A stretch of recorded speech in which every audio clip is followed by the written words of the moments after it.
सभी को सादर अभिवादन।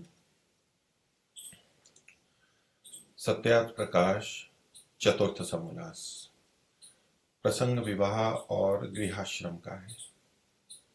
पिछले कुछ दिनों से हम इस विषय में देख रहे हैं। अभी ये गृहाश्रम के बारे में विशेष रूप से बता रहे हैं। विवाह कैसे कैसे करना चाहिए, किससे करना चाहिए, किससे नहीं करना चाहिए, ये प्रकरण पीछे बता दिया है। अब गृहस्थ आश्रम के बारे में बताया जा रहा है। पृष्ठ संख्या 121, परोपकारिणी सभा 39वां संस्करण। आपके पास भिन्न प्रकाशक की पुस्तक है तो श्लोक को देख सकते हैं। प्रारंभ का भाग आत्मज्ञानम समारंभस, इससे थोड़ा सा पहले से होगा। तो पीछे हमने देखा था कि गृहस्थी को क्या क्या करना चाहिए। वो नियम, वो व्यवस्थाएं सबके लिए अच्छी हैं, लेकिन गृहस्थी के लिए विशेष रूप से कही गई हैं। उससे पहले हमने वर्णों के बारे में देखा था कि 4 प्रकार के वर्ण हैं और उन वर्णों के अनुक्रम से विवाह की बात महर्षि ने लिखी थी। अब उन वर्णों के विभिन्न कर्मों को बता रहे हैं कि उसमें उनको क्या क्या करना चाहिए, कैसे कैसे करना चाहिए। उनके सामान्य कर्तव्य ये तो पीछे बताए थे, लेकिन उनमें भी क्या अच्छा है क्या अच्छा नहीं है उसके बारे में यहाँ से आगे बता रहे हैं।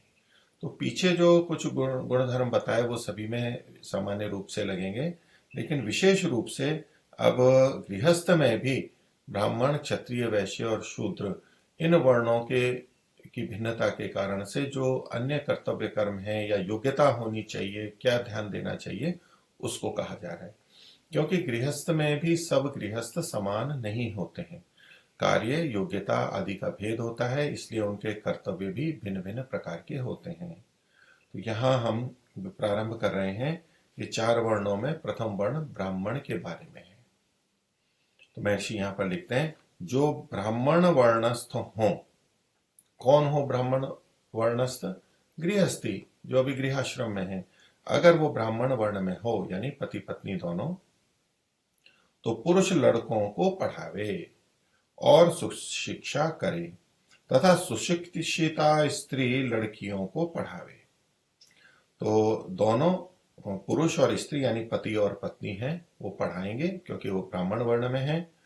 और पुरुष लड़कों को पढ़ावे और स्त्री लड़कियों को पढ़ावे। महर्षि की जो वाक्य रचना है उसमें पुरुष लड़कों को पढ़ावे और सुशिक्षा करें। अब ये जो सुशिक्षा करें, ये स्त्री लड़कियों को पढ़ावे सुशिक्षा करें यहां पर नहीं लिखा हुआ है, लेकिन महर्षि की शैली से और अभिप्राय से हमें यहां पर भी सुशिक्षा का ग्रहण कर ही लेना चाहिए। पढ़ाएगी और सुशिक्षा भी करेगी, क्योंकि जो लिखा हुआ है उससे कोई ये निकालने लगे कि पुरुष लड़कों को पढ़ाएंगे और लड़कों को सुशिक्षा की बात कही जा रही है, लड़कियों को सुशिक्षा की बात नहीं कही जा रही है, उनको तो केवल पढ़ाया जा रहा है।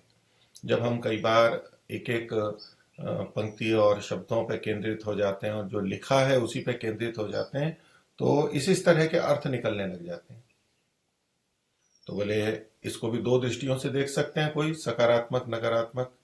तो अच्छे ढंग से देखेंगे तो यूं कहेंगे कि देखो, लड़कों को सुशिक्षा की बात भी कही है, क्योंकि लड़के सुशिक्षित नहीं होते, उनको सुशिक्षा देनी पड़ती है। और लड़कियां वो पहले से ही सुशिक्षित होती हैं, उनका स्वभाव ही अच्छा होता है, उनको सुशिक्षा की आवश्यकता नहीं होती, उनको केवल पढ़ाएंगे और वो सुशिक्षित हो जाएंगी। ये महिला पक्ष में जिनको अच्छा लगता है वो इस तरह से अर्थ निकाल सकते हैं कि इससे महिलाओं की या स्त्रियों की, लड़कियों की तो श्रेष्ठता सिद्ध होगी, क्योंकि बिना सुशिक्षा के वो शिक्षित हैं, और लड़कों को तो सुशिक्षा की आवश्यकता है, वो पढ़ने मात्र से सुशिक्षित नहीं होते हैं। एक तो इस तरह देख सकते हैं, और महिलाओं की दृष्टि से, स्त्रियों की दृष्टि से ही इसको निंदा के रूप में भी देख सकते हैं कि देखो, लड़कों को तो सुशिक्षा की बात कही है, लड़कियों को नहीं कही है। वो लड़कियों को सुशिक्षित नहीं करना चाहते, पढ़ाना तो चाहते हैं लेकिन सुशिक्षित नहीं करना चाहते। ये पक्षपात है, ये भेद है, ये गलत है। तो इस प्रकार से शास्त्र के अर्थ नहीं किए जाते हैं, और न ही ये महर्षि का तात्पर्य हो सकता है। हर शब्द सब जगह एक जैसा लिखा जाए ये आवश्यक नहीं होता, लेकिन ये तात्पर्य से हम समझते हैं। बहुत सारे स्थल पीछे भी आ गए और यहां पर भी हमें ऐसा ही समझना चाहिए। तो लड़कों को पढ़ावे और सुशिक्षा करे तो लड़कियों को भी पढ़ावे और सुशिक्षा करे, साथ में जुड़ा हुआ है। अब देखिए, अगर हम और इसमें देखना चाहें कि ब्राह्मण वर्णस्थ जो ब्राह्मण वर्णस्थ हो तो पुरुष, तो ब्राह्मण वर्ण में स्थित जो पुरुष है वो लड़कों को पढ़ाएगा। अब पुरुष के पहले कोई उपाधि विशेषण नहीं दिया गया। स्त्रियों के लिए क्या लिखा, तथा सुशिक्षिता स्त्री लड़कियों को पढ़ावे। अब स्त्री के पहले सुशिक्षिता लिख दिया गया, तो यानी पुरुष तो सुशिक्षित नहीं हो लेकिन शास्त्र पढ़ाओ तो भी पढ़ा दे, लेकिन स्त्री है वो सुशिक्षित होनी चाहिए तो ही वो पढ़ा पाएगी। तो ऐसा भेद हमें नहीं समझना चाहिए। जैसे लड़कों को सुशिक्षा की बात है तो लड़कियों को भी सुशिक्षा की बात है, और जैसे स्त्री सुशिक्षिता है वो लड़कियों को पढ़ाएगी, ऐसे पुरुष भी सुशिक्षित होगा वही लड़कों को पढ़ाएगा। दोनों जगह दोनों तरह की बात लगेगी, समान रूप से घटना चाहिए। तो इसमें विशेष जो कथन किया गया कि पुरुष पुरुष को पढ़ावें और स्त्रियां स्त्रियों को पढ़ावें, ये एक सामान्य नियम है। तो आजकल उस तरह से नहीं चल पा रहा है और आधुनिक शिक्षा में अन्यत्र भी, लेकिन महर्षि का तात्पर्य और ऋषियों की शैली तो यही है। उसमें पुरुष पुरुषों को, लड़कों को, और स्त्रियां लड़कियों को पढ़ावें। वो उनको अधिक अच्छे से पढ़ा सकती हैं, अधिक अच्छे से नियंत्रित कर सकती हैं। आजकल तो संयुक्त रूप से भी चलता है। हाँ, अपवाद रूप में कहीं ऐसी स्थिति हो कि पढ़ाने वाले नहीं हो, पढ़ाना आवश्यक हो तो पढ़ाया जा सकता है। महर्षि दयानंद तो खैर बहुत ऊंचे योगी थे, उन्होंने भी वैशेषिक दर्शन आदि अन्यों को, महिलाओं को भी पढ़ाया है। पर वो तो एक अपवाद है, उनके कारण से हम भी ऐसा करें ऐसा नहीं कह रहा हूं, किंतु कहीं स्थितियां ऐसी बनती हैं तो वो अपवाद कहलाएगा, लेकिन सामान्य नियम यही है। और महर्षि ने तो अलग लिखा ही है कि पुरुषों के यानी लड़कों के विद्यालय अलग हों, लड़कियों के अलग हों, गुरुकुल अलग अलग हों। ये महर्षि का अभिप्राय है। आगे कहते हैं, नानाविध उपदेश और वक्तृत्व करके उनको विद्वान करें। मूल प्रयोजन है उनको विद्वान करना, जानकार बनाना, समझदार बनाना। वो उपदेश से और वक्तृत्व से, बोल करके, समझा करके, पढ़ा करके। तो शास्त्र को भी पढ़ाया जाता है, अन्य भी तरह से उपदेश दिए जाते हैं। केवल शास्त्र को पढ़ा दिया, उन मंत्रों को, श्लोकों को, अथवा जो तकनीक है उसको पढ़ा दिया, इतना नहीं। उसके साथ साथ अन्य उपदेश भी करने होते हैं, क्योंकि ये केवल तकनीक या किसी चीज को सीखने की दृष्टि से विद्यालय या गुरुकुल नहीं है। वैदिक शिक्षा पद्धति केवल इतनी नहीं थी कि किन्हीं बारे में जानकारी दे दी जाए। वैदिक शिक्षा पद्धति गुरुकुल पद्धति में जीवन, उसका आचरण, ये भी सम्मिलित था। तो इसलिए नानाविध उपदेश और वक्तृत्व करके उनको विद्वान करें। और इसके आगे जो कुछ वर्णन आएंगे कुछ श्लोकों के, उससे भी हमें पता लगता है कि पढ़ाने वाले में कितने क्या क्या गुण होने चाहिए। वो इसीलिए आवश्यक है क्योंकि बच्चों में आचरण भी देना है, उनको अन्य चीजें भी सिखानी है। तो आगे कहते हैं, जब तक गुरुकुल में रहें तब तक माता पिता के समान अध्यापकों को समझें। ये तो बच्चों के लिए कहा गया, बच्चों और बच्चियों के लिए। और अध्यापक अपने संतानों के समान शिष्यों को समझे। मुख्य बात चूंकि यहाँ पर पढ़ाने वालों की है, तो स्त्री और पुरुष वो संतानों के समान अपने शिष्यों को समझे। गुरुकुलों में आवासीय व्यवस्था रहती थी, बच्चे वहीं जाके रहते थे, तो बच्चों की मात्र शिक्षा ही नहीं और केवल उपदेश और यही नहीं, उनकी समस्त व्यवस्था, जैसे घर में माता पिता भोजन, वस्त्र, सुरक्षा, चिकित्सा, अन्य सब चीजों का ध्यान रखते हैं, उनको प्रेम से समझाते हैं, उनको निकटता भी देते हैं, उनको प्रेम भी देते हैं, सब चीजें देते हैं, बच्चों को शारीरिक, मानसिक, बौद्धिक दृष्टि से संरक्षण प्रदान करते हैं। तो ऐसे अध्यापकों अध्यापिकाओं को भी करना चाहिए, ये उनका दायित्व बनता है। तो ये कर्म हो गया। अब अध्यापक या अध्यापिका पुरुष और स्त्री होने कैसे चाहिए, उनके क्या गुण होने चाहिए? तो कहा, पढ़ाने हारे अध्यापक और अध्यापिका कैसे होने चाहिए, अभी आगे बताया जा रहा है। एक तो सामान्य रूप से कह दिया जाए कि उनके पास ऐसी ऐसी उपाधियां होनी चाहिए, उन्होंने शास्त्रों को पढ़ा हुआ होना चाहिए, बस इतने तक। लेकिन उसके अलावा भी बहुत सारी बातें होनी चाहिए जो यहाँ पर कही जा रही हैं और विशेष रूप से कही जा रही हैं। उसकी क्षमता अच्छी होनी चाहिए।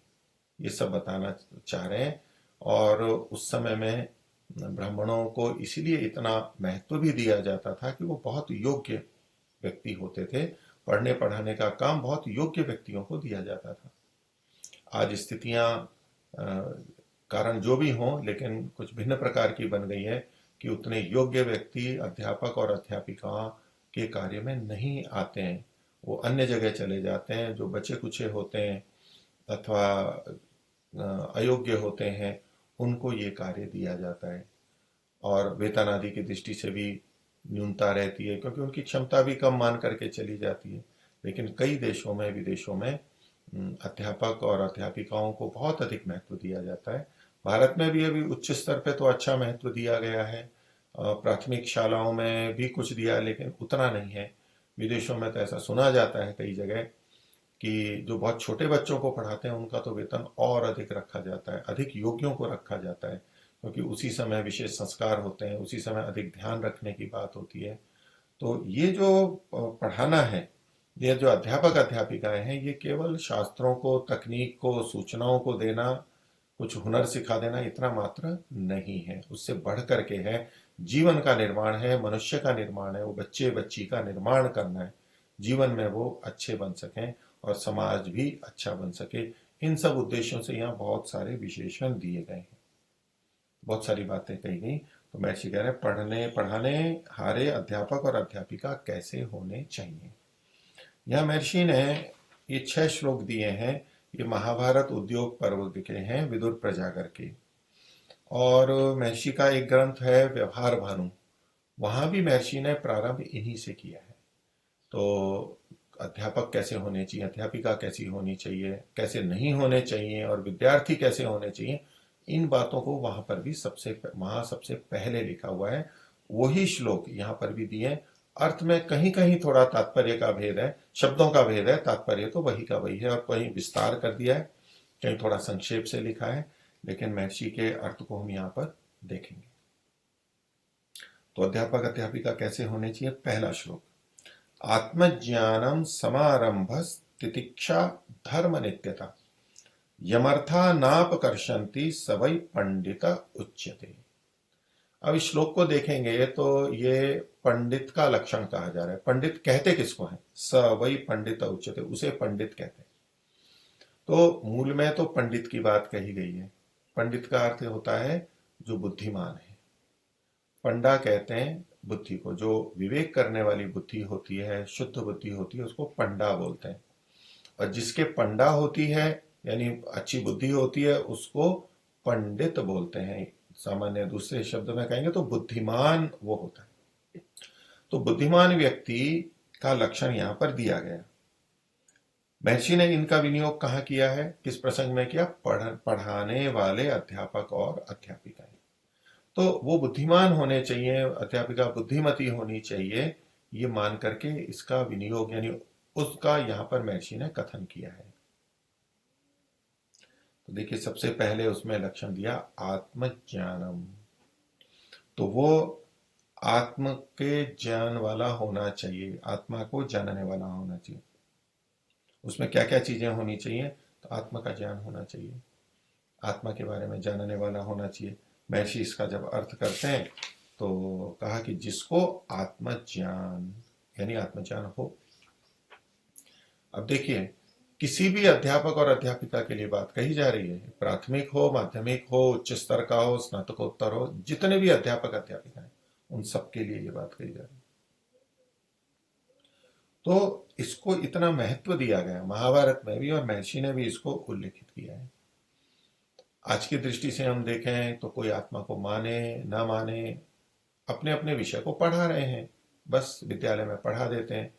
पर वैदिक रीति से जो अध्यापक अध्यापिका होंगे, उनको आत्मा का ज्ञान होना चाहिए, आत्मा के बारे में उनको जानकारी होनी चाहिए। और आत्म शब्द से किसका ग्रहण करेंगे, यहाँ सत्यार्थ प्रकाश में तो आत्मज्ञान केवल लिखा गया है।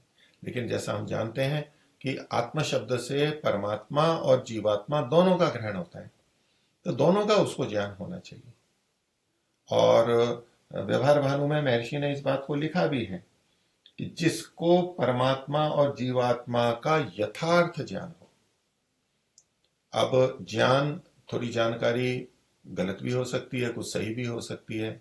वो कह सकता है कि मुझे ज्ञान है, तो एक तो आत्मा और दूसरा परमात्मा, दोनों का होना चाहिए और यथार्थ ज्ञान होना चाहिए।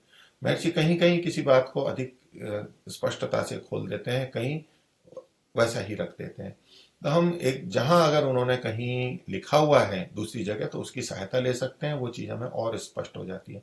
लेकिन यदि महर्षि ने व्यवहार भानु में इसका अर्थ न भी लिखा होता, तब भी, यानी वहां भी आत्मज्ञान ही लिख दिया होता, तो भी महर्षि की शैली के अनुसार आत्मा का मतलब, आत्मा का मतलब यहाँ पर जीवात्मा परमात्मा दोनों का ही ग्रहण होना चाहिए, और उसके ज्ञान का मतलब यथार्थ ज्ञान ही गृहित होना चाहिए, मिथ्या ज्ञान गृहित नहीं हो पाएगा। तो वो तो हम अर्थ फिर भी लेते हैं उनकी शैली के अनुसार। ये महर्षि के अर्थों को समझने की हमारी प्रक्रिया, महर्षि कैसे अर्थ करते हैं, और उस शैली को पकड़ के हम कहीं कहीं, कहीं शब्द छूटा हुआ है, कहीं विस्तार नहीं दिया हुआ है, तो भी हम समझ लेते हैं कि नहीं, यहां महर्षि का तात्पर्य ये होना चाहिए। तो अब देखिए कि अध्यापक के लिए सबसे पहली बात ये कह दी कि उसको आत्मा का ज्ञान होना चाहिए, आत्मा और परमात्मा का यथार्थ ज्ञान होना चाहिए। तो आजकल जब हम शिक्षा को इससे जोड़ के कहते हैं, तो कहे भाई ये तो अलग बात हुई, ये आपकी मान्यता है, कोई आत्मा को मानता है जीवात्मा को, कोई जीवात्मा को नहीं भी मानता, कोई परमात्मा को मानता है, कोई नहीं मानता, ये कोई किसी तरह मानता है। लेकिन वैदिक दृष्टि से दोनों को जानना और दोनों का यथार्थ जो ठीक ठीक ज्ञान है, उसकी आवश्यकता है। हम कुछ भी पढ़ा रहे हो अध्यापक के रूप में, कुछ भी पढ़ा रहे हो, लेकिन हमें आत्मा का ज्ञान होना चाहिए। क्यों होना चाहिए?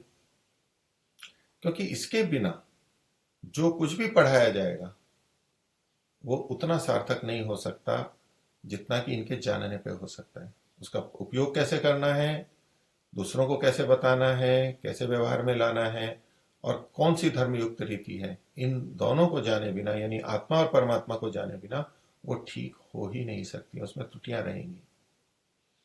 तो अध्यापक अध्यापिका की दृष्टि से देखें कि वो पढ़ा रहा है, वो अपने को आत्मा मान रहा है और एक शुभ कर्म के लिए कर रहा है, तो आत्मा को मान रहा है, ईश्वर को मान रहा है, तो कर्म, कर्मफल व्यवस्था और पुण्य को भी मान करके चल रहा है।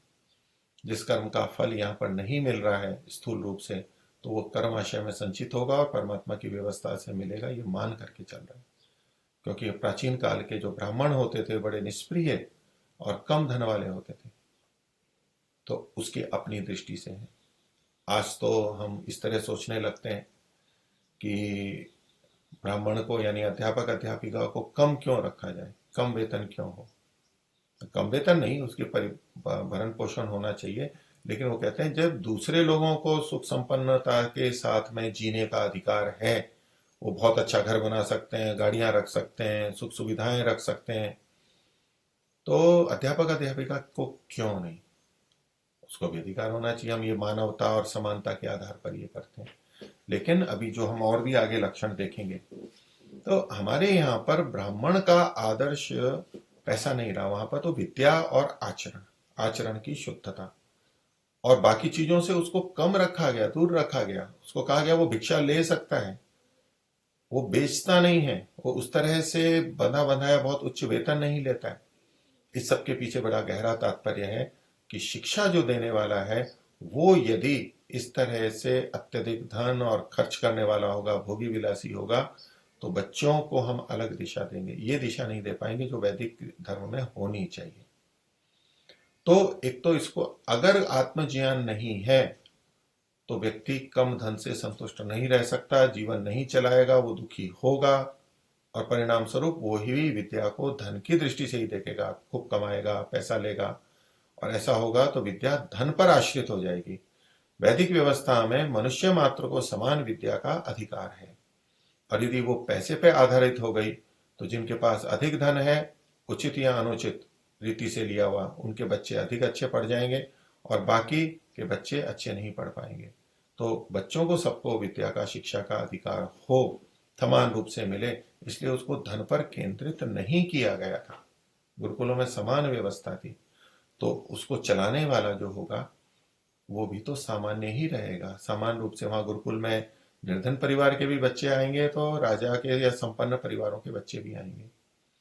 और वहां उनको समान रूप से सादा रहना है। अति संपन्नता से वहां व्यवस्था हो भी नहीं सकती है, ना करना चाहते हैं। तो शिक्षक को, अध्यापक अध्यापिका को भी तो वैसा ही रहना पड़ेगा। तो यहाँ पर जब तक अध्यापक अध्यापिका को आत्मा परमात्मा का ज्ञान नहीं है, तो वो हमेशा दुखी रहेगा, वो ठीक से इस कार्य को कर नहीं पाएगा, इस कार्य के महत्व को नहीं समझ पाएगा। अध्यापक अध्यापिका तो यदि वो सही ब्राह्मण है, तो शिक्षा देना ही अपने आप में इतना आनंददायक है कि वो उसी से तृप्त रहते हैं। बाकी चीजें उनके लिए गौण रहती हैं, पैसा मिले ना मिले। और समाज भी इस कारण से उनके लिए सबसे अधिक सम्मान और पद प्रतिष्ठा स्वीकार करता है, उनका आदर करता है, उनको सबसे ऊंचा मानता था। यही कारण है। तो एक तो अपनी दृष्टि से, और दूसरा जिसको शिक्षा दी जा रही है वो केवल शरीर मात्र नहीं है, ऐसे ही प्राणी मात्र नहीं है, वो भी एक आत्मा है। आत्मा की एक यात्रा है, वो ईश्वर के नियंत्रण में भी है, जन्म जन्मांतर से यात्रा चल रही है। मैं इस आत्मा को उपदेश दे रहा हूं जो अभी इस शरीर में है, ये बच्चे बच्ची के रूप में है। और उस आत्मा का कल्याण जिन बातों में है, उन बातों का ध्यान रखते हुए मैं शिक्षा दे रहा हूं। मैं कुछ भी सिखा रहा हूं, लेकिन वहां सदा ये ध्यान में रहेगा कि यह आत्मा है और इसका कल्याण निहित होना चाहिए। तो ऐसे में जो अधर्म युक्त शिक्षाएं हैं, अन्य ऐसी तकनीक है जो कि हानिकारक होंगी, हितकारक नहीं है, उनको वो नहीं देगा। और उसी तरह से सिखाएगा कि इस विद्या का उपयोग आपको केवल इस कार्य के लिए करना है, इस कार्य के लिए नहीं करना है। जैसे अस्त्र शस्त्र का उपयोग सुरक्षा के लिए, दुष्टों के नाश के लिए ही होगा, सज्जनों के नाश के लिए कभी नहीं होगा। ये शिक्षा भी तो साथ में देनी होगी। केवल अस्त्र शस्त्र चलाना सिखा दिया, इतने मात्र से होगा तो बहुत कुछ अन्याय अत्याचार हो सकता है, और कुछ भी हो सकता है। वो बल्कि इन विद्याओं को सीख करके अधिक अधर्म करने में समर्थ बन जाएगा। और धन के प्रति आकर्षण रहा तो वो धन के लिए कुछ भी कर देगा। इसलिए यहाँ पर सबसे पहली बात आत्मज्ञान की है, शिक्षक के लिए भी और बच्चों के लिए भी, क्योंकि शिक्षक बच्चों को इस दृष्टि से देखेगा और उसी तरह से सारा ध्यान में रखते हुए पढ़ाएगा। तो आत्मज्ञानम। दूसरा है समारंभ। उसे प्रयत्न, पुरुषार्थ करने वाला होना चाहिए। मुझे ये करना है, मुझे ये करना है, ऐसे ऐसे करना है, ठीक प्रकार से वो प्रारंभ कर सके, यानी आलसी नहीं हो। क्योंकि बच्चों में आलस्य बहुत शीघ्र आ सकता है। और वो खेलने कूदने औरों में रुचि होगी, सोने में रुचि होगी, खाने में रुचि होगी। तो उनको जब तक अध्यापक पुरुषार्थी नहीं है, बच्चे पुरुषार्थी बनने बहुत कठिन होंगे। तो इसलिए वो भी समारंभ होना चाहिए, मेहनती होना चाहिए। तितिक्षा, उसकी सहन शक्ति होनी चाहिए। वो विभिन्न विपरीत परिस्थितियों को सहन करने वाला होना चाहिए। हमें बच्चों को भी ऐसा बनाना है, क्योंकि जीवन की वास्तविकता है कि ऊंच नीच सब कुछ आता रहता है। कब किसके पास क्या स्थिति बनेगी हम निश्चित रूप से नहीं कह सकते। तो इन उतार चढ़ावों में भी, जीवन के इस वास्तविक उतार चढ़ावों में, विपरीत और अनुकूल स्थितियों में वो अपने को ठीक रख सके, उसके लिए सहन शक्ति आवश्यक है बच्चों में। नहीं तो शिक्षा हो गई है, जिंदगी की ऊंच नीच आई और वो निराश हो गए या अति उत्साहित हो गए और गलत कार्य कर बैठे, जीवन से को छोड़ बैठे और न जाने क्या क्या कर दिया। तो ऐसी शिक्षा किसी काम की नहीं है। ये वैदिक ऋषियों को और वेद को, अपने जो प्राचीन शैली है उसमें सबको अच्छी तरह से पता था, इसलिए इन बातों का जोर दिया जाता है। अनेक लोग इसको यूं देखने लगते हैं, ये तो आप धर्म की शिक्षा दे रहे हैं, इससे क्या मतलब है, वो व्यक्ति जो भी करेगा उसको छोड़िए, आप तो केवल शिक्षा दीजिए। नहीं, हमें ऐसा समाज नहीं चाहिए, ऐसे बच्चे समाज में नहीं चाहिए। तो तितिक्षा का मतलब सहन करना है। क्या क्या सहन करना है वो महर्षि ने बताया। तो ये सहन करने वाला अध्यापक होना चाहिए, अध्यापिका होनी चाहिए। और अगर अध्यापक अध्यापिका सहन नहीं कर रहे हैं तो बच्चे क्या सीखेंगे सहन करना ना करना। तो इसलिए देखो क्या क्या सहन करना है। तो महर्षि लिखते हैं, सुख और दुख को, हानि और लाभ को, मान अपमान को, निंदा स्तुति में हर्ष शोक कभी ना करें। यथाक्रम ले लेंगे तो उसमें सुख में, लाभ में, सम्मान में, स्तुति में हर्ष ऐसा नहीं करे बहुत अधिक, फूल आना समाये कि भाई ये हो गया, वो हो गया, इधर कह रहे हैं उधर कह रहे हैं। ठीक है, एक सामान्य प्रसन्नता होगी, उतना तो अच्छा ही है, होना चाहिए, लेकिन इसमें अति ना आ जाए। छोटी सी उपलब्धि हुई और पता नहीं क्या क्या अपने को समझ रहे हैं और दूसरे भी ऐसे ही समझ रहे हैं। ये सब चीजें, कुछ लोग कहेंगे भाई ये तो अच्छा हुआ है तो खूब खुशियां मनानी चाहिए, अधिक से अधिक खुशियां मनानी चाहिए। नहीं, उस पर भी नियंत्रण रखना चाहिए, क्योंकि वहां भी अति होने पर हानि की स्थितियां बनती हैं। तो इनमें हर्ष ना करें, और इसके विपरीत जो चीजें हैं, यानी दुख में, हानि में, अपमान में और निंदा में, इसमें शोक ना करें, नहीं तो अवसाद वहां पर भी आएगा। तो सम स्थिति रहे।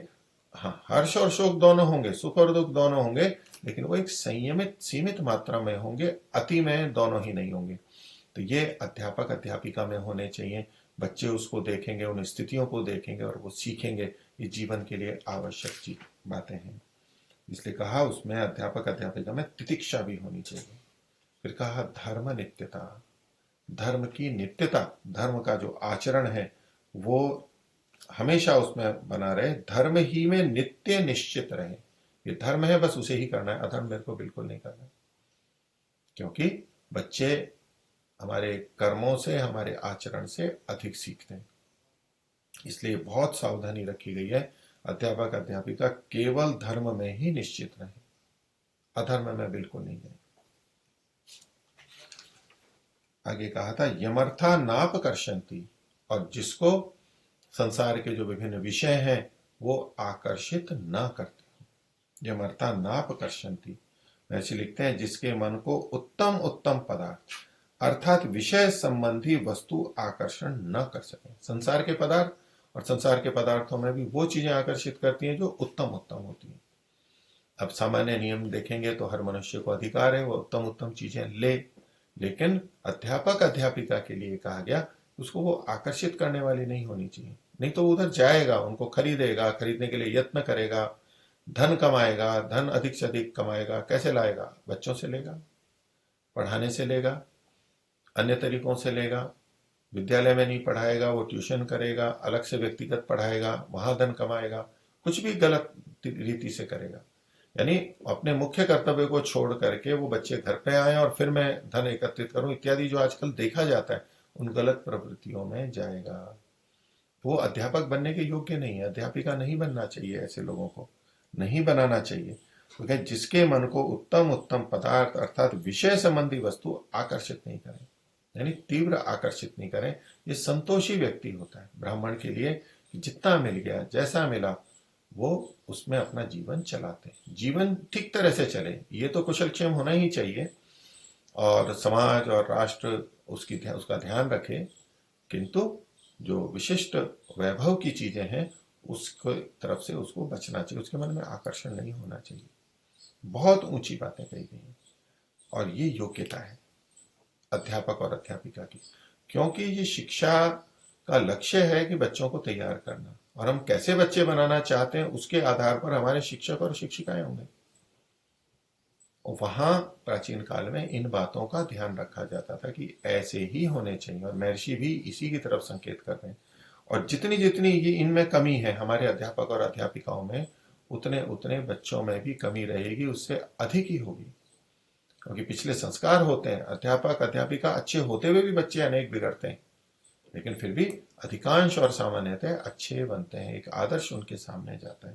पहले भी गुरु आचार्य ये सब हमारे बहुत आदर्श हुआ करते थे, बहुत आदर के योग्य होते थे, आदर्श होते थे, बच्चे उनके अनुसार चला करते थे। तो ये पहला श्लोक कहा। अपने आप में तो यूं देखेंगे तो इसी में सारी बातें आ गई और बहुत अच्छी अच्छी बातें हो गई, फिर भी अन्य विस्तार की दृष्टि से बातें कही गई हैं। दूसरा श्लोक है निषेवते प्रशस्तानि निंदितानि न सेवते। तो जो हमेशा अच्छी चीजों का ही सेवन करता है, अच्छी बातों को ही ग्रहण करता है, और जो निंदित है, बुरी है, उनका सेवन नहीं करता है, उनका उपयोग नहीं करता है।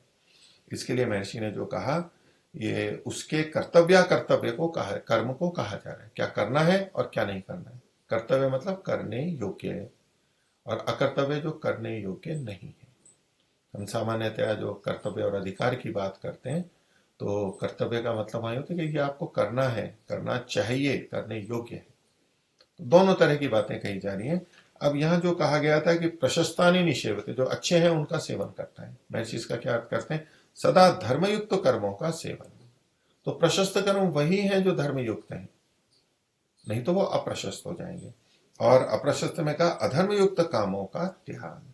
तो अच्छे और बुरे की परिभाषा ही यही है कि जो धर्म युक्त है वो अच्छा और जो अधर्म वाला है वो बुरा कहलाएगा।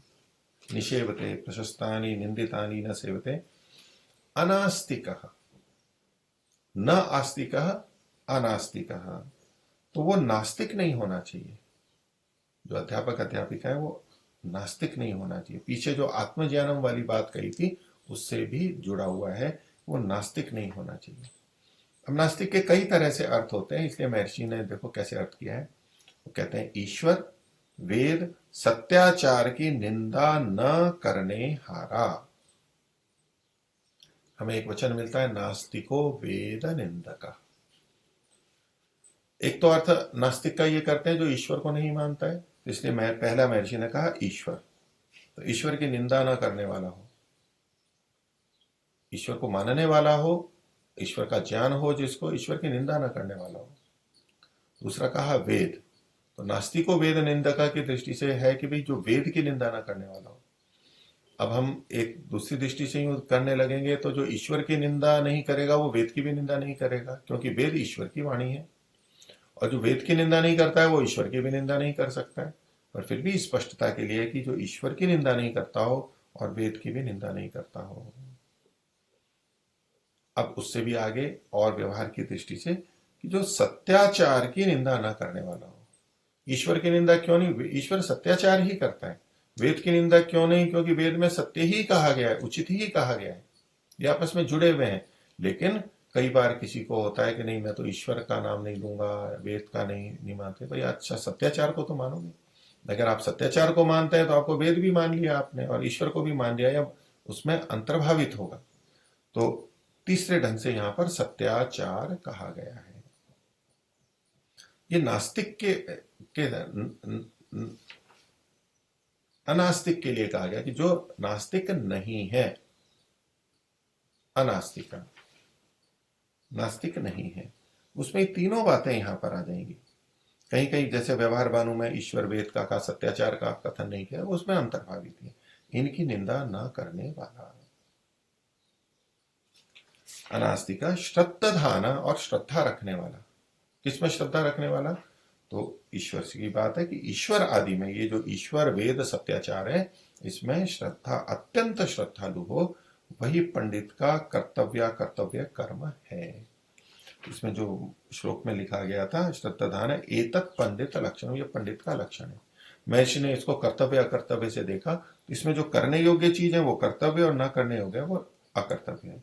तो निषेवते प्रशस्तानी ये कर्तव्य हो गया, निंदितानी न सेवते ये अकर्तव्य हो गया, अनास्तिक जो नास्तिक नहीं है तो ये कर्तव्य हो गया, या तो निषेध की दृष्टि से कि जो नास्तिक नहीं है तो निषेध में हो गया, श्रद्धाधान ये कर्तव्य में आ गया। तो कर्तव्य और अकर्तव्य का यहाँ पर कथन किया गया है। अध्यापक अध्यापिका के लिए अगली बात कह रहे हैं, तीसरा श्लोक।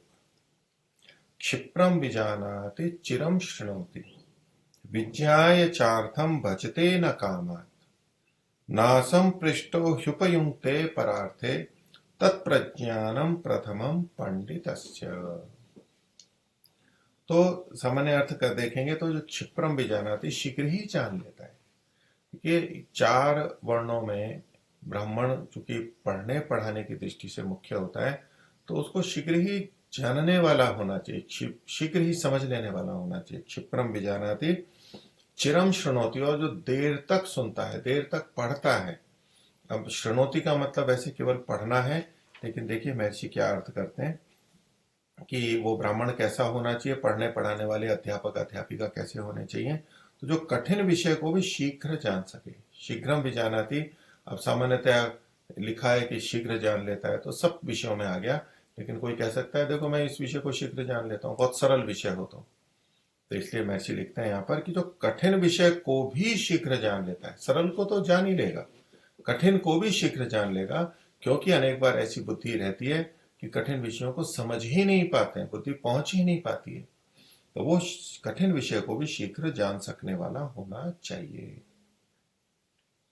और चिरम श्रृणोति के लिए महर्षि क्या करते हैं, बहुत काल पर्यंत शास्त्रों को पढ़े सुने और विचारे। वहां केवल सुनने की बात है, तो सुनना जानने का प्रतीक है, इसलिए पढ़ने को भी महर्षि ने यहाँ लिखा।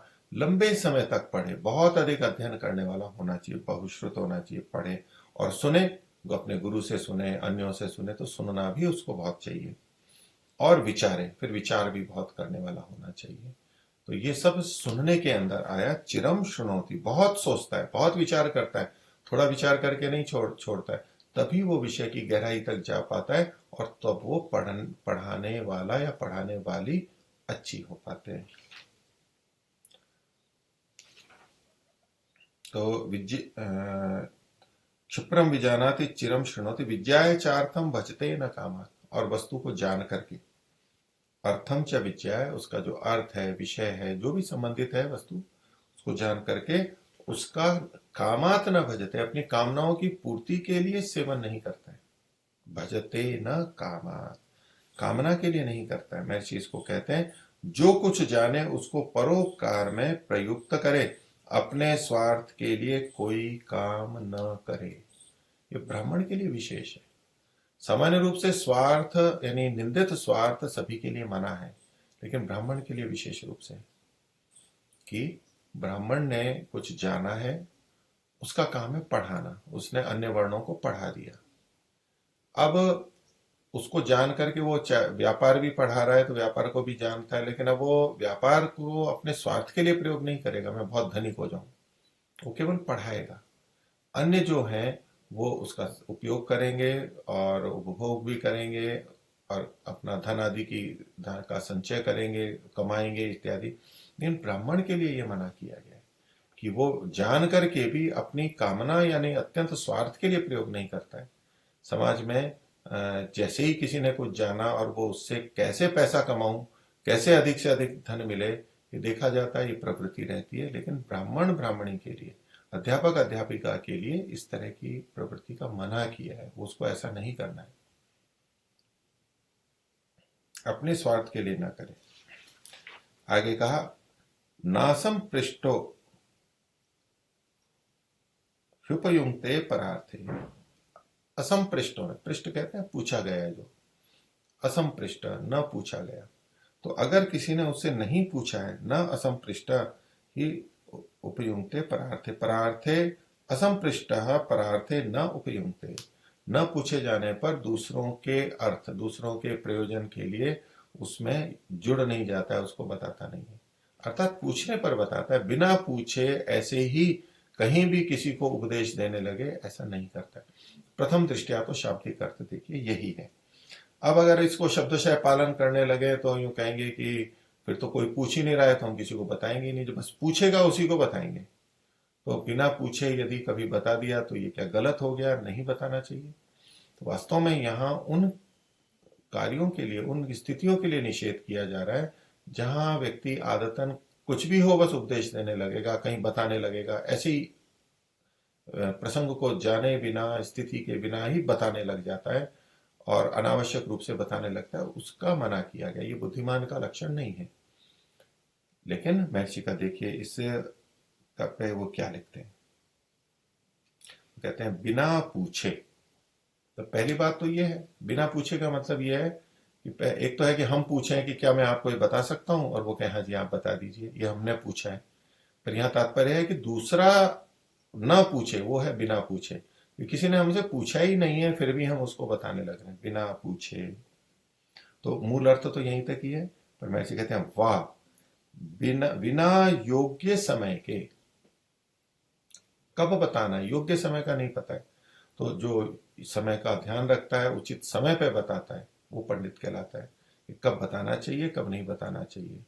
बताना है, बता सकते हैं, वो भी पूछ रहा है, लेकिन फिर भी वहां नहीं बता रहा है। वो कहते नहीं ठीक है बाद में बताऊंगा आपको, इस समय नहीं बताऊंगा, भिन्न समय बताऊंगा, फिर कभी बात करेंगे इस विषय में, ऐसे करके उचित समय की प्रतीक्षा करता है, उसको आगे के लिए करता है, इस समय बताना उपयुक्त नहीं है इत्यादि, यानी जो विवेक पूर्वक करता है।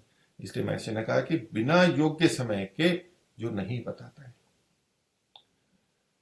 और बिना जाने, उस विषय में कुछ जानता नहीं है, दूसरे की क्या परिस्थिति है, और अगर परिस्थिति का पता भी हो तो उसका समाधान क्या उचित है ये नहीं जानता है, वो खुद समझदार नहीं है, लेकिन फिर भी बताने लगता है, ऐसा बुद्धिमान व्यक्ति नहीं करेगा। तो बिना जाने दूसरों के अर्थ में सम्मति ना दे। दूसरों के अर्थ में सम्मति ना दे, इसको सबके साथ जोड़ देंगे। बिना पूछे दूसरों के अर्थ में सम्मति ना दे, बिना योग्य समय के दूसरे के अर्थ में सम्मति ना दे, और बिना जाने दूसरे के अर्थ में सम्मति ना दे। ये तीनों बातें यहां पर गृहित की हैं। तो केवल पूछने की बात थी, लेकिन महर्षि ने इससे युक्त होते हुए इन तीन बातों को लिया, यानी दो को और अतिरिक्त वहां पर बताया। तो यही प्रथम प्रज्ञान पंडित को होना चाहिए। ये पहला ज्ञान है, ये उसकी प्रथम परीक्षा है कि उसका व्यवहार कैसा है। तो ये पंडित का प्रथम प्रज्ञान है, प्रथम लक्षण है। हमें पता लगता है कि पंडित है, या हमें पता लगता है कि हम पंडित हैं या नहीं है। तो इन लक्षणों को प्रमुखता से समझा गया है, माना गया है। अब देखिए कि जब बिना पूछे हम बताते हैं, तो हम कई बार लोक में भी बोलते हैं कि बिन मांगी सलाह नहीं देनी चाहिए। वही बात है, ऐसा करने पे विचित्र स्थितियां बन जाती हैं। दूसरा सुनेगा नहीं, हमारा मान सम्मान भी जाएगा, और जब कभी उपयुक्त समय होगा, दूसरे को पूछना भी होगा, तो भी वो नहीं पूछेगा, क्योंकि उसे पता है कि ये व्यक्ति पूछता कुछ हूं, बताता कुछ है, और अधिक बताता है, बिना पूछे भी बताता है, पकड़ लेता है। तो जब कभी उसको आवश्यकता भी होगी, और उसे पता है कि ये जानते हैं, लेकिन फिर भी इस डर से नहीं जाएगा, ये पता नहीं क्या क्या बताएंगे और अतिरिक्त बताएंगे, तो व्यक्ति अच्छे से भी, हम योग्य होते हुए भी उसकी उपयोगिता नहीं ले पाएंगे। समाज के लिए दोनों की दृष्टि से अहितकर होता है। और जो बिना पूछे बताता है, तो वो क्यों बता रहा है?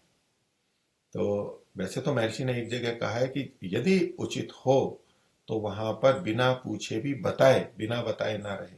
अनेक स्थितियां ऐसी भी बनती है। तो यहाँ जो लिखा है असंपृष्टो ही उपयुक्ते परार्थे को महर्षि इस तरह से जड़वत नहीं लेते हैं कि कुछ भी नहीं बताना चाहिए, चाहे कितनी भी हानि हो रही हो, और हम कह दें कि आपने पूछा ही नहीं था इसलिए नहीं बताया। बिना पूछे भी बताया जाता है, आवश्यकता के अनुसार भी बताया जाता है। दूसरे को पता ही नहीं है कि मुझे पूछना चाहिए, तो ऐसे में भी बताया जाता है, और बाद में वो व्यक्ति कृतज्ञ भी होता है कि देखो आपने मेरे को बता दिया, नहीं तो मेरे को तो पता भी नहीं था, बहुत हानि हो जाती। तो बिना पूछे भी बताया जाता है। ये भी हमारे को अपवाद देखने मिलते हैं, ये व्यवहार की बात है।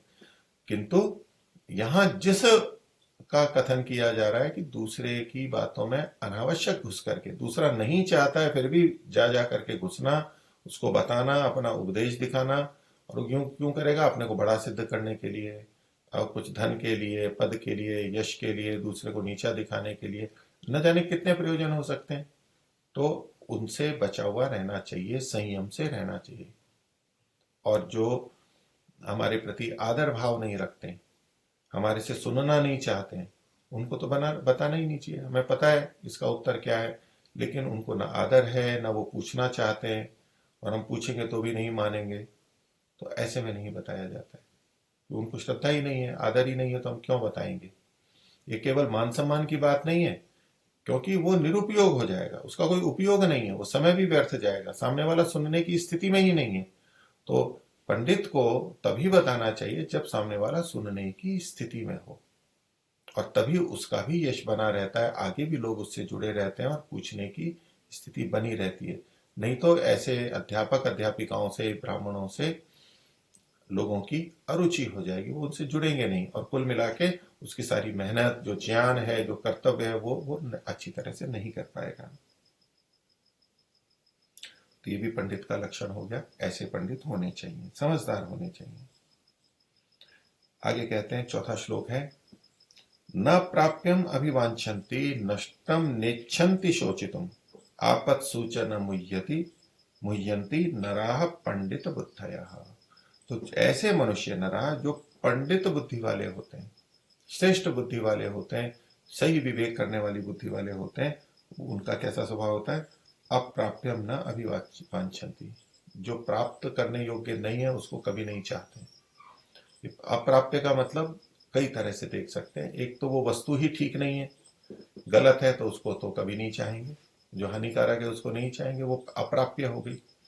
दूसरा है कि वस्तु तो अच्छी है, उपयोगी भी है, लेकिन हम उसको प्राप्त नहीं कर सकते, हमारी आर्थिक सामर्थ्य नहीं है, या अब और कोई कारण है कि हमारे लिए वो प्राप्त करने योग्य नहीं है, उसकी वो कामना नहीं करते। क्योंकि महर्षि ने इसका अर्थ देखिए इसी तरह से कहा, कि वह कैसा हो, यानी ब्राह्मण कैसा, जो प्राप्ति के अयोग्य की इच्छा कभी ना करे।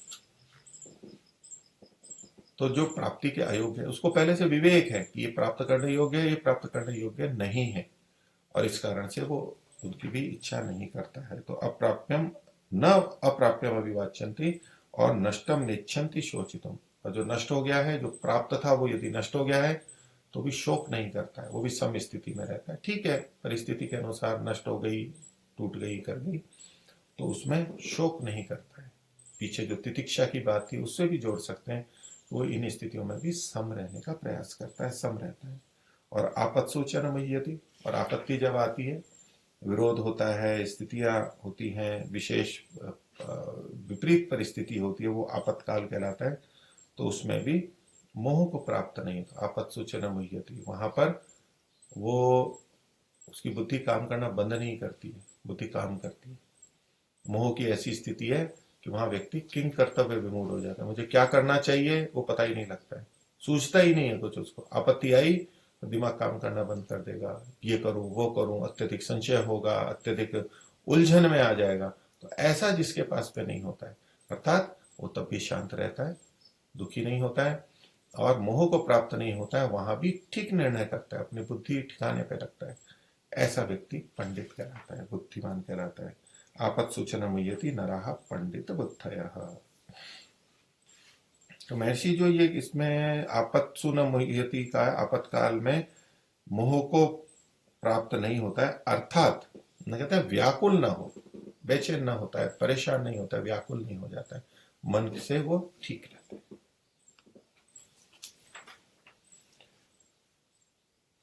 आगे 5वां श्लोक देखिए, कितने सारे गुण बताए जा रहे हैं अध्यापक और अध्यापिका के। ये अधिकांश तो आचरण से संबंधित है। बौद्धिक क्षमता भी है, ज्ञान भी होना चाहिए, लेकिन उसका आचरण व्यवहार में कैसा उपयोग होना चाहिए, उसकी क्षमताएं बताई जा रही हैं। 5वें में कहते हैं प्रवृत्त वाक चित्र कथा ऊहवान प्रतिभानवान आशु ग्रंथस्य कर्ता वक्ता च यह स पंडित उच्यते। तो जो ऐसा है उसे पंडित कहते हैं। कैसा है? तो प्रवृत्त वाक, जिसकी वाणी है वो प्रवृत्त होती है, क्रियाशील रहती है विभिन्न विषयों में। महर्षि लिखते हैं जिसकी वाणी सब विद्याओं और प्रश्नोत्तर करने में अति निपुण हो। तो विद्या वो उसने पढ़ी है तो वाणी का विषय भी बनना चाहिए, तभी वो पढ़ा पाएगा। और उससे संबंधित जो प्रश्नोत्तर है वो भी उसे आने चाहिए, प्रश्नों का उत्तर आना चाहिए। तो इसमें जो अति निपुण हो।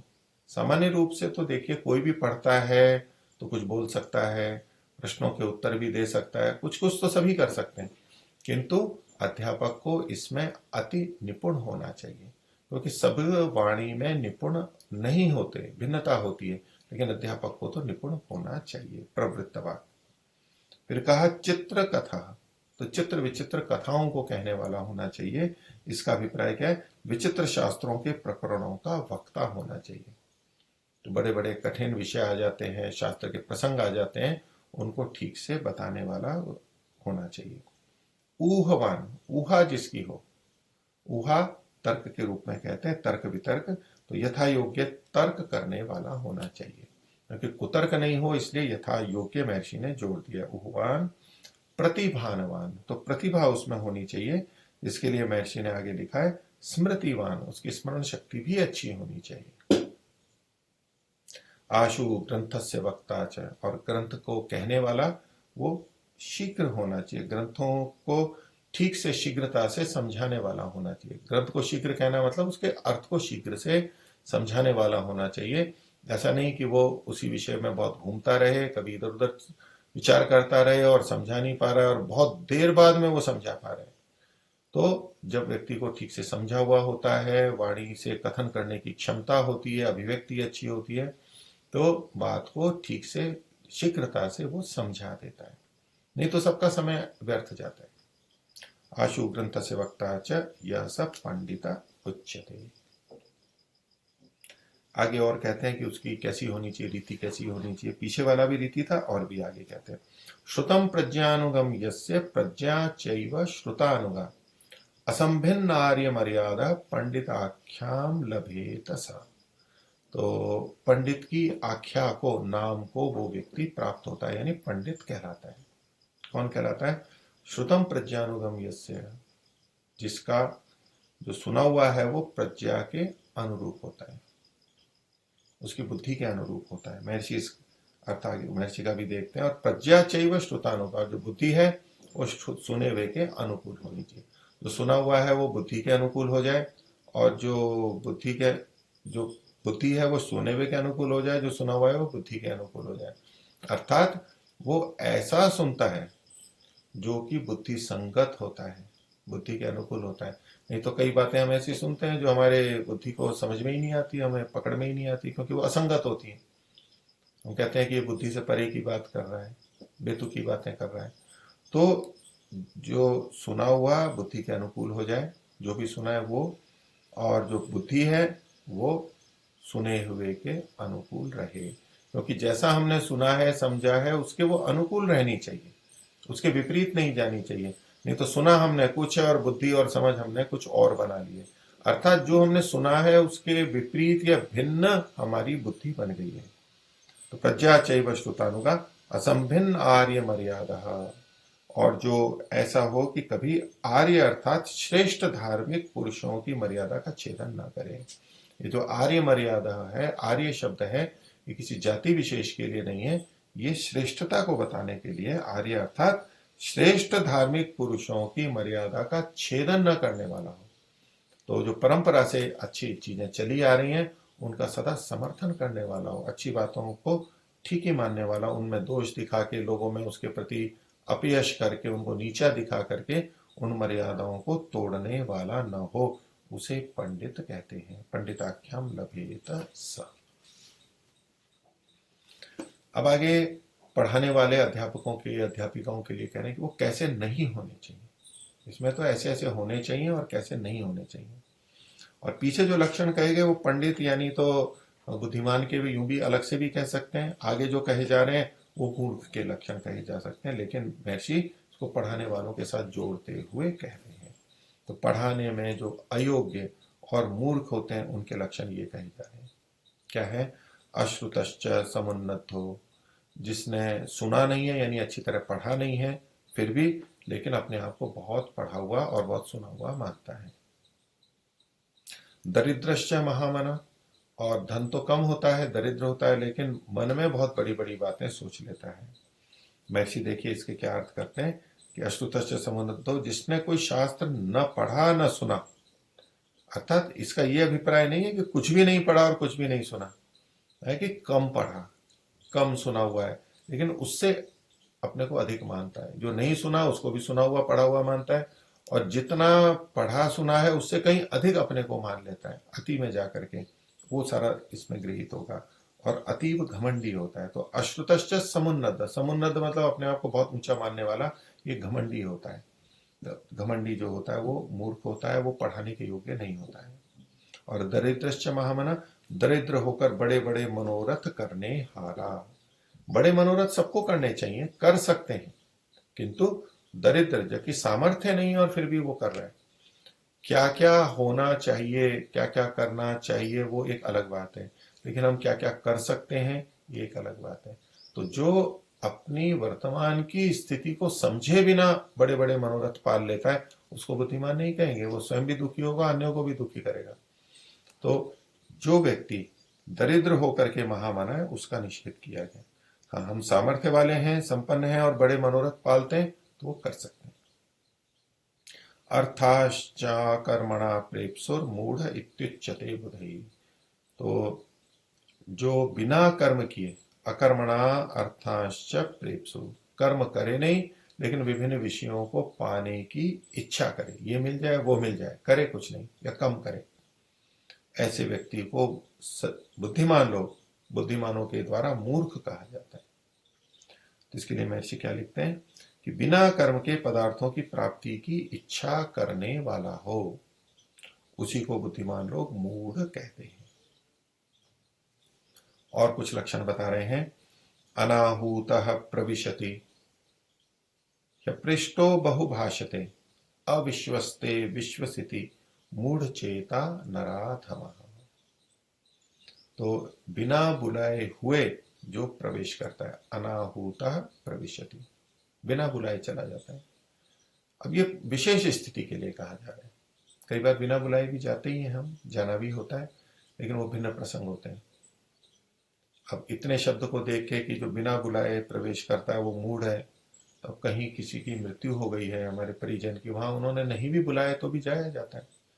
कहीं को दुर्घटना हो गई है किसी परिवार में, जो रुग्ण हो गया है, वहां सहायता की आवश्यकता है, उन्होंने नहीं बुलाया संकोच से या अन्य किसी कारण से, तो भी जाते हैं, देखने जाते हैं, सहायता की बात रखते हैं, पूछते हैं, बताते हैं, ये सब करते हैं। ये उस प्रसंग के लिए नहीं कहा जा रहा है। इसलिए महर्षि ने भी यहाँ विशेष रूप से कहा कि जो बिना बुलाए सभा व किसी के घर में प्रविष्ट हो। तो सभा में जो विशेष लोगों की सभा होती है वहां बिना बुलाए न जाए। हम उसके सदस्य हैं, जाया जा सकता है तो जाए। हाँ, खुली है सबके लिए तो जाया ही जा सकता है, लेकिन हर जगह कहीं भी बिना बुलाए सभा में न जाए और किसी के घर में भी प्रविष्ट ना हो। बता करके, पूछ करके जाते हैं या बुलाने पर जाते हैं, तभी सम्मान रहता है। अनाहुतः प्रविशति अपृष्टो बहुभाषते, और बिना पूछने पर भी बहुत बोलता है, थोड़ा नहीं बहुत अधिक बोलता है।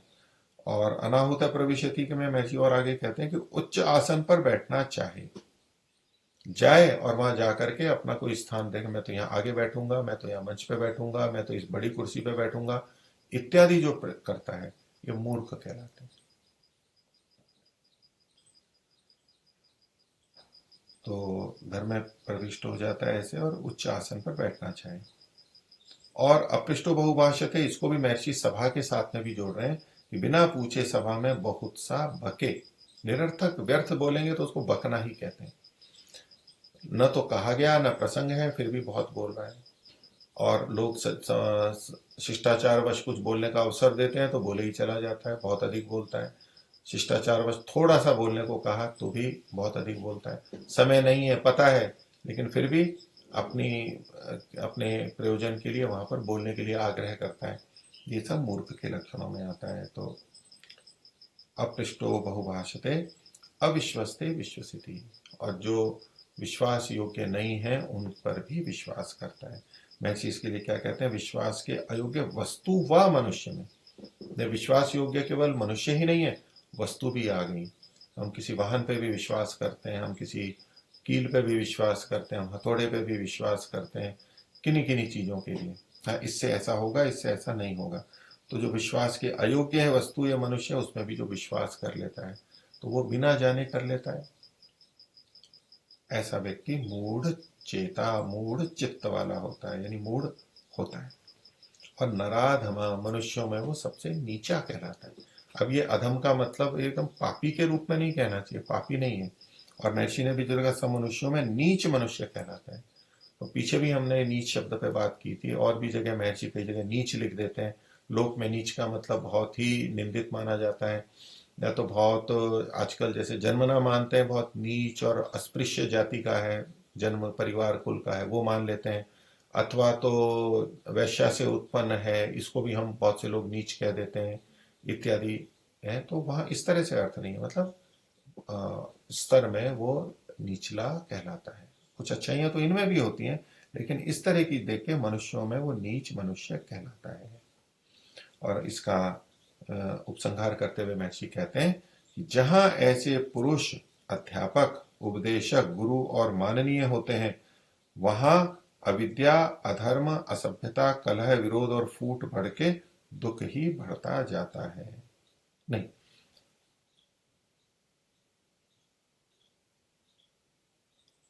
हाँ, तो इसमें देखिए कि जहां ये अच्छे होंगे, हाँ, चूंकि पीछे जो कहा गया था, हाँ पीछे ये हमारा भाग रह गया था कि जहां पंडित के लक्षण बताए कि जहां ऐसे ऐसे सज्जन स्त्री पुरुष पढ़ाने वाले होते हैं, वहां विद्या, धर्म और उत्तमाचार की वृद्धि होकर प्रतिदिन आनंद ही बढ़ता रहता है।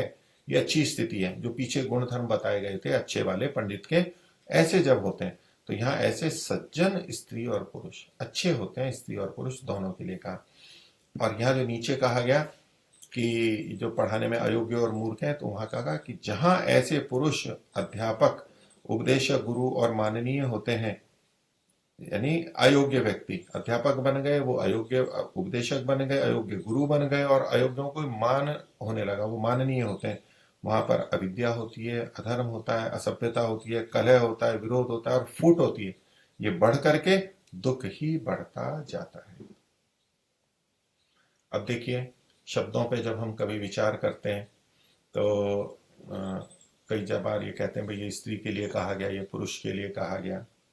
तो देखिए, ऊपर जहां अच्छे में कहा गया था कि जहां ऐसे ऐसे सज्जन स्त्री और पुरुष पढ़ाने वाले, वहां स्त्री पुरुष दोनों पढ़ा हुआ है महर्षि ने। और यहाँ क्या लिखा है महर्षि ने, जहां ऐसे पुरुष अध्यापक हो। अब पुरुष शब्द विशेष रूप से जोड़ दिया, स्त्री तो यहाँ पर नहीं लिखा है। तो कोई या तो यूं कहे कि देखो, दुष्टों में तो पुरुष ही दुष्ट होते हैं, स्त्रियां तो दुष्ट होती ही नहीं है, उनके लिए तो ये कहा ही नहीं गया, ये तो केवल पुरुषों के लिए यानी पुल्लिंग के लिए ही कहा गया है। तो ऐसा नहीं है। जहां जहां कहीं दोनों भी लिखे होते हैं तब तो दोनों लेते ही हैं, जहां एक लिखा होता है तो भी दोनों ही लिया जाता है। ये प्रसंग से हम स्वतः ग्रहण कर लेते हैं कि यहाँ जो ये बात कही गई है पुरुष और स्त्री दोनों के लिए होती है। दोनों को ही, दोनों में ही दोष हो सकते हैं, दोनों को ही ठीक रहना चाहिए। तो आज का विषय इतना ही रखते हैं। सभी को सादर नमस्ते। ओम शांति।